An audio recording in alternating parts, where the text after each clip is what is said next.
E aí, Fael aqui. Então, não se esqueça de deixar o like, se inscrever no canal e comentar o que vocês estão achando.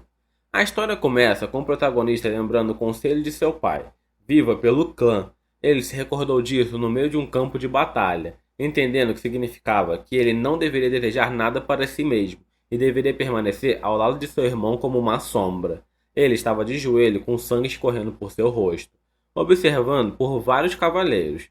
Alguém comentou sobre como ele, um único cavaleiro, foi capaz de enfrentar sozinho os comandantes mais fortes do continente.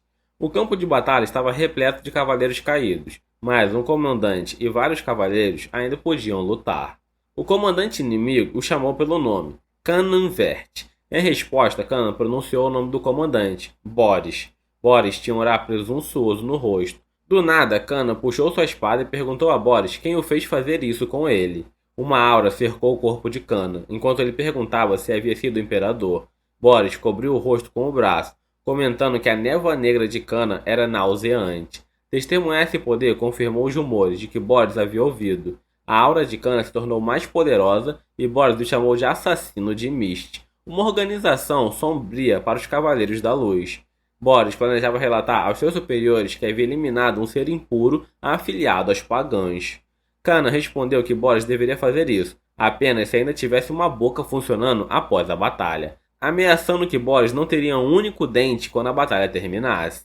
Boris aconselhou Kanan a desistir se planejava usar seu poder secreto, revelando que uma barreira mágica de nona estrela havia sido lançada ao redor da área. Em sua mente, Kanan sabia que precisava escapar e revelar o culpado a seu irmão. Com uma determinação feroz, Kanan declarou que iria perfurar a barreira. De repente, Kanan foi ordenado a parar por um homem renomado em uma armadura dourada. Kanan ficou surpreso e confuso ao ver essa pessoa familiar e lembrou-se das palavras de seu pai: viva pelo clã. Seu pai também lhe disse que seu irmão Ashel era uma extensão do clã e o sucessor de Ashel Vert. Era o sucessor de Kanan Vert.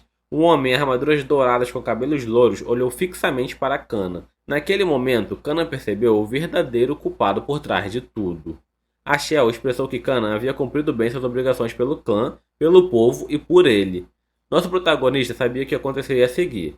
Ashel acrescentou que ele estava apenas tentando aliviar o fardo dos ombros de seu irmão. Kanan admitiu que não entendia e perguntou se havia feito algo errado. Ashel apontou para a névoa que Kanan estava emitindo, descrevendo como nada mais do que um assassino, e questionado se ele poderia ser chamado de humano. Ashel elevou a voz, dizendo a Kanan que ele havia enganado por muito tempo. Com um tom de raiva perguntou: você pode realmente dizer que não conhece seus pecados? As palavras assassino e pecado ecoaram na mente de Kanan, deixando-o furioso, enquanto se perguntava o que Ashel estava falando.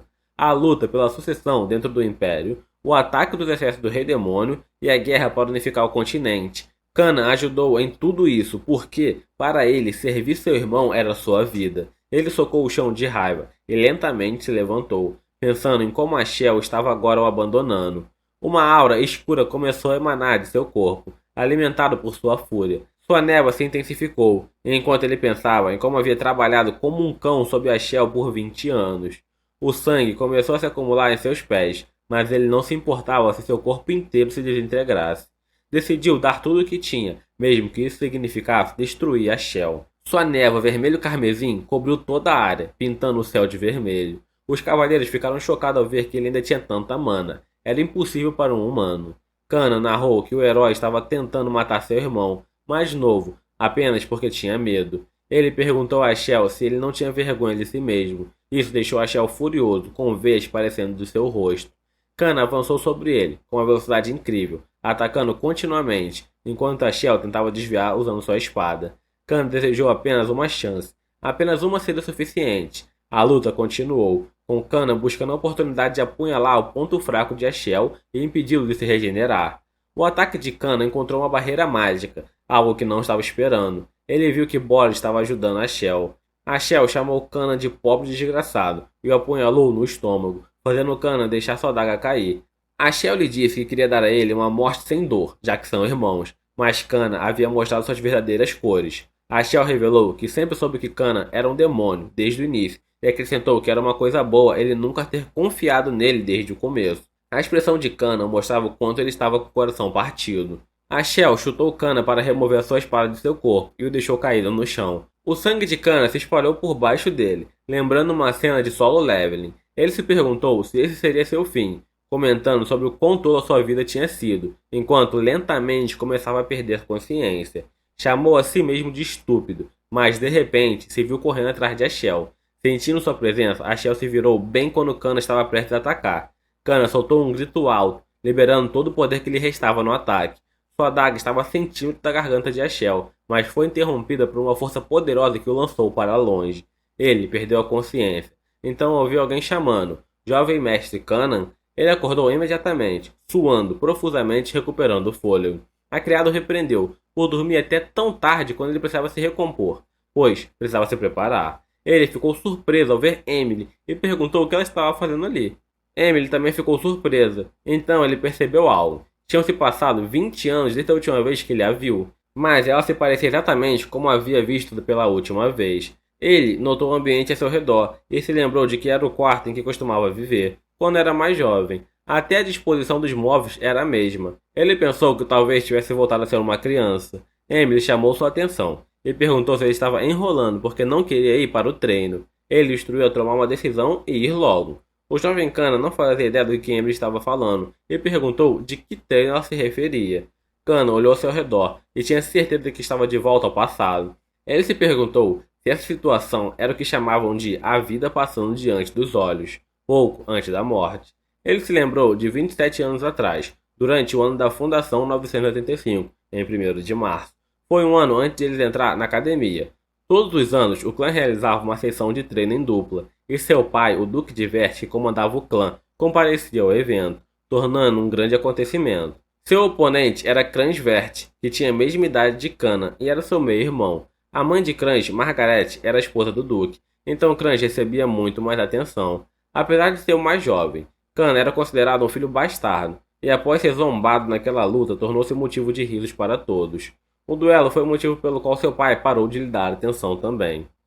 Emily sussurrou e sugeriu que ele deveria se render. O jovem Kana assegurou-lhe de que estava tudo bem e que ele só precisava vencer. Em sua mente, Kana interpretou isso como se a criada estivesse subestimando.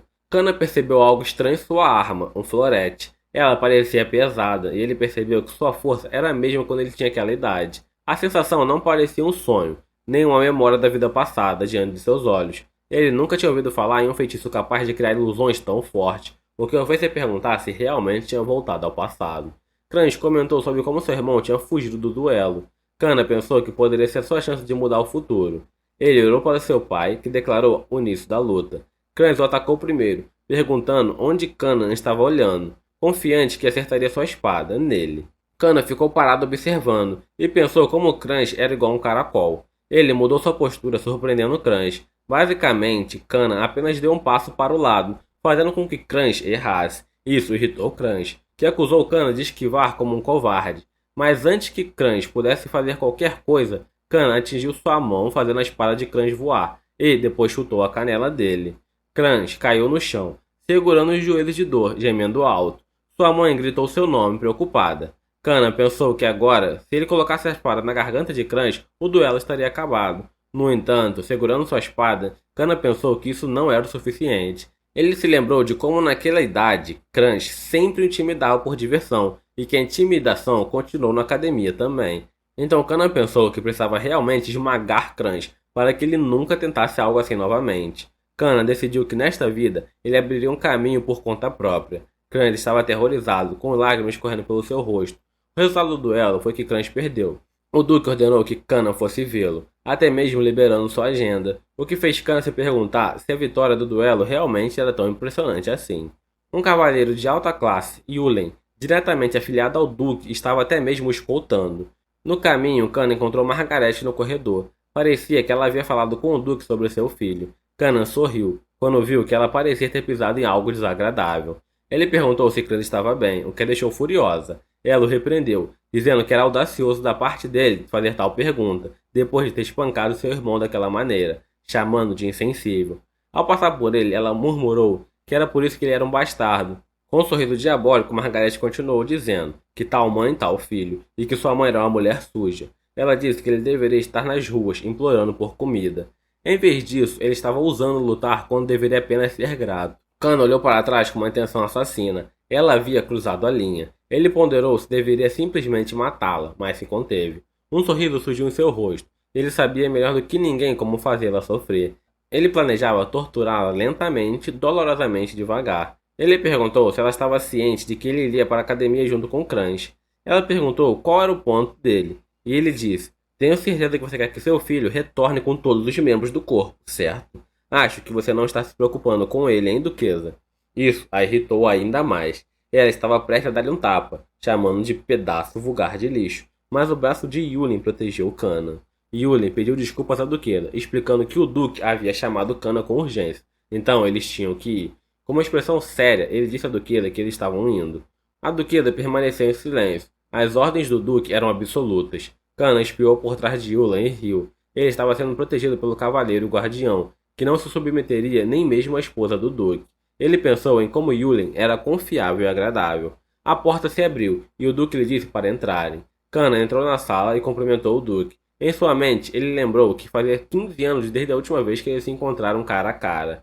Duque Julius Vert era o grande senhor feudal de Vert, um feudo ocidental do Império Uzuf. O mundo o chamava por outro nome, o Guardião do Continente. Ele era o herói que havia impedido a invasão dos demônios por muito tempo com seu notável poder mágico e sabedoria de outro mundo. Aquele homem carregava uma responsabilidade que ninguém obrigava a suportar. Até sua morte em batalha contra a invasão do exército do Rei Demônio. Tudo o que ele queria era paz em todo seu continente. Mas as memórias de Kana sobre ele eram diferentes. Ele viu o Duque como um homem que ele escolheu servir aos outros por toda a sua vida. Para Kana, ele era um homem tolo.